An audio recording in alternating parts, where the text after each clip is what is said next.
This story began somewhere on the battlefield. The main character saw that they had already come for her. She was offered to surrender.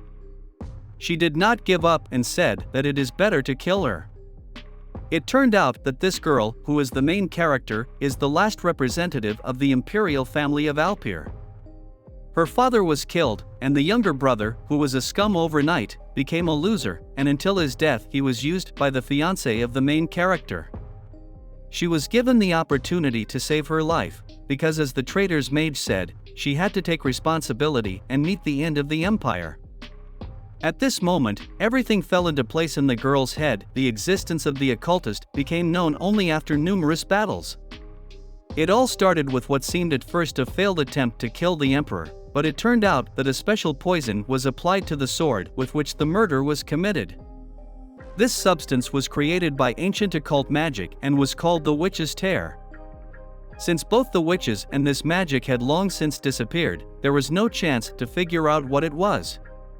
As it turned out, this poison was dormant and began to act at the will of the creator. Then the girl turned to the occultist with a question, whether the death of her father and such changes in her brother were his handiwork. He answered the question with a question by asking what would change if she found out the truth. After that, enemy fighters began to advance on her. But she just didn't give up. She took out a ruby that was a souvenir from the first emperor and was able to grant a wish if she paid for it with her life, and said that she was going to use this thing. The occultist was very surprised. The girl thought that it would be great if everything worked out, but if it didn't, it wouldn't get any worse. After she broke the pendant, some powers asked what she wanted. She replied that she wanted to correct her brother's mistake. After a little clarification, it turned out that the girl wants to correct her brother's mistake, that is, to prevent him from changing, that is, if he had remained a scumbag and not become a loser and a puppet, then none of this would have happened. These powers reported that they understood everything and began to fulfill wishes. The girl began to shout that this was not what she wanted, but it was already too late. Events are postponed to tea time. At this point, the maid turns to the main character, Lady Regina. Regina went back in time to when she was 15. First she wanted to leave everything and run away, but then she realized that she is the princess of this empire and she has to take responsibility for a lot of things. Regina decided that she had to prevent the death of the emperor, deal with the traitors, and most importantly, she decided that now was the time to visit her younger brother Theer. Regina's life was not peaceful. Her mother gave her life to Tiru, told her to take care of him, and after these words she died. The father, who was the emperor, according to the laws of the empire, could not be in the delivery room and was never able to see the last minutes of his beloved woman's life. Since the emperor could not cope with the feeling of guilt, he blamed his daughter. And Regina, in turn, considered it a gift from heaven that he did not accuse Theer of anything. Moreover, in the aftermath of his great love, he forgave Theer for everything. When the father first called his daughter to his workplace, he announced that she was engaged. She was engaged to Herman Silvage of the ducal Silvage family. This family could compete with the monarch in terms of influence. Regina herself does not know if it was luck or the other way around, but at that time her thoughts were completely occupied by Theer's behavior.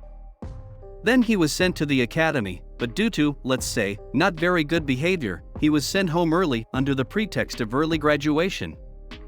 On the way, his carriage overturned and fell into the lake.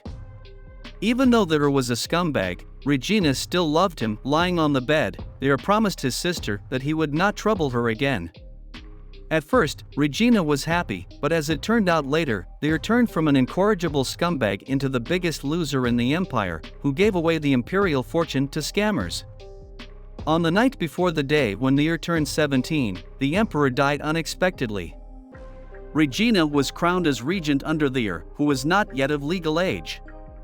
The girl was very tired, and her fiancé, instead of helping, became a figure in rumors in which he had another woman, and when the day of Theer's coming-of-age ceremony came, the same bridegroom started a rebellion.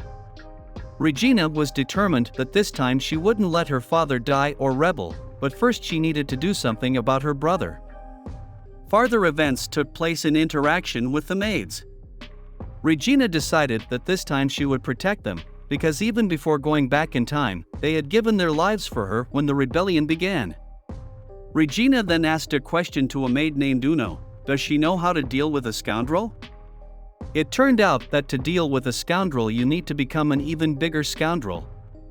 Therefore, Regina was going to become a crazy lover and a scoundrel at the same time. After that, Regina watched her brother and made some rules about being a scumbag. Firstly, to be a scumbag you need to think only about yourself, secondly not to think about the consequences, and thirdly to be greedy. They are completely changed when he was 15. Regina thought that the accident with the carriage must have been the work of an occultist, and decided that it was necessary to prevent accidents and look for information about mages. After that, Regina scared Selma and Una a bit, but it was okay. Regina understood why those two were acting like that, and she was even happy that they were worried about her. At that moment Theo entered the room. He heard that Regina got something and wanted to take it, but when the sister did not agree, he started making noise and using obscene language. His words were full of insults and threats, and he said that he had come to show his sister where she belonged. He is still young, so he does not drink alcohol, but it is known from Regina's past life that when he was older, he once got drunk and started a fire in the palace. The older sister told her that it was good that he came, because she just had something to say to him. He replied that she should stay behind him if she was going to teach him. At this point, Regina added another rule, the fourth: scum do whatever they want. Then, during the conversation, Regina realized that she was not even capable of behaving so badly. After that, the events are transferred to the room where Regina, Theo, and their father the Emperor were sitting. The Emperor asked his daughter if it was true that she threw a chair at her brother. She agreed that it was true. In general, there are not many ways to meet the Emperor.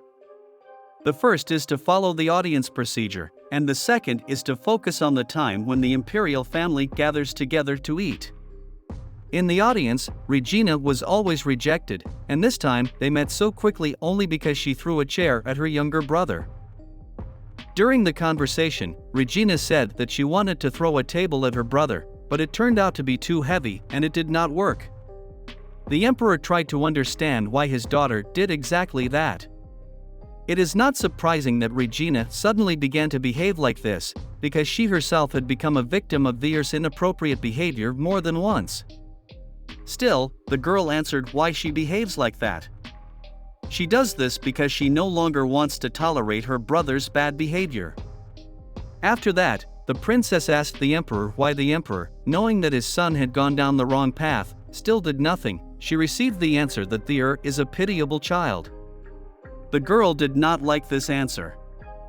After that, the events are transferred to Regina's thoughts. Now the future ruler of the empire has not yet been chosen, but before it returned to the past, Theo became emperor, because that was his father's will.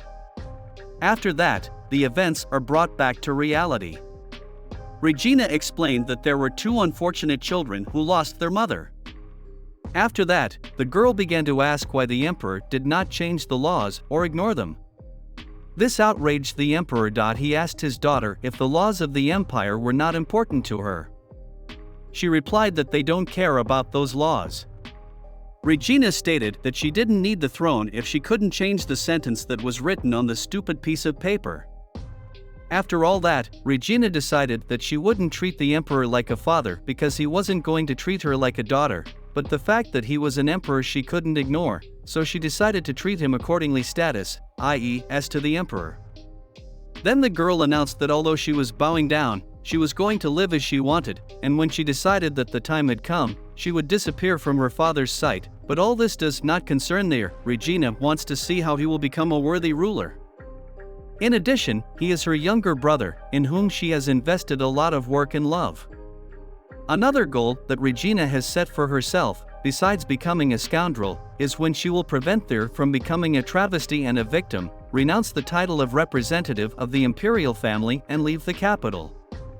When the girl was already leaving the emperor's office, she advised him to think about the fact that Theo seems to have changed his swordsmanship teacher again, and for the sake of it, she also wants to practice, so she will join the training. Her father told her to do as she pleased. It is worth noting that the emperor was in a very bad mood at that moment. When Regina left, the emperor thought about the fact that his child did not call him dad. He realized that it was because he did not treat her like a daughter, and it seemed that he had lost something important to him again. After that, noticeable changes took place. The emperor began to treat his daughter better, but she did not understand why. In a past life, Regina cut off her hair because she believed it could become her weakness. She decided that if it could become her Achilles heel, she just needed to become strong enough to compensate for it. Aaron Vestine is the second son of the Second Imperial Duchy of Vestines. He is the heir of Egil Vestine and the next Margrave of the East. At the moment, this young man is 18 years old. All of the above, as well as his incredible appearance, make him popular among the ladies of the upper echelons of society. He received more than 1 or 2 marriage proposals, but refused them all. It so happened that he is often at the border, and is not at all interested in the upper echelons of society. Because of this, people say that he is not a frequent visitor to the capital. Since Regina wanted to become a lovelorn rogue princess, of course she needed someone who would be her lover. When she tried to think of who it could be, for some reason, Una suddenly started talking about Aaron. Later, he was called to practice fencing with Thayer, because there was no one to call. Thayer has changed as many as 6 instructors in the past month. But despite this, he had to finish basic fencing by his 11th birthday. In a word, there was no other way out. It was necessary to ask the Duchy of Vestines for help. Regina understood that this would be her chance. Regina thought that everything would change now. She has a lot of time to train. Then Aaron himself arrived. And at the moment when Regina saw him, she fell in love with him very quickly. He was beautiful, she said. In short, an ideal candidate for the role of a lover. When Aaron saw that the girl was behaving strangely, he knelt down and asked if he had offended Regina. Of course, she quickly denied everything, and added that even if he offended, it's okay. Their dialogue got to the point where the girl said that she was a little surprised and that Aaron could get up already. He told her about a method of calming down that the people of his duchy used, and at that moment Regina thought, but it was a mess. She spoke her thoughts out loud. The girl recovered and thought about making an offer to Aaron. The problem was that if Aaron accepted the offer, she would be worried about what she might do to him. His face is so handsome that no one is worthy of destroying an entire empire, she thought. But, of course, she did not plan to destroy the state. A little later, she told Aaron that she wanted to discuss something with him and asked him to come to her after employment. Thanks for watching. If you liked it, please like it and write about it in the comments.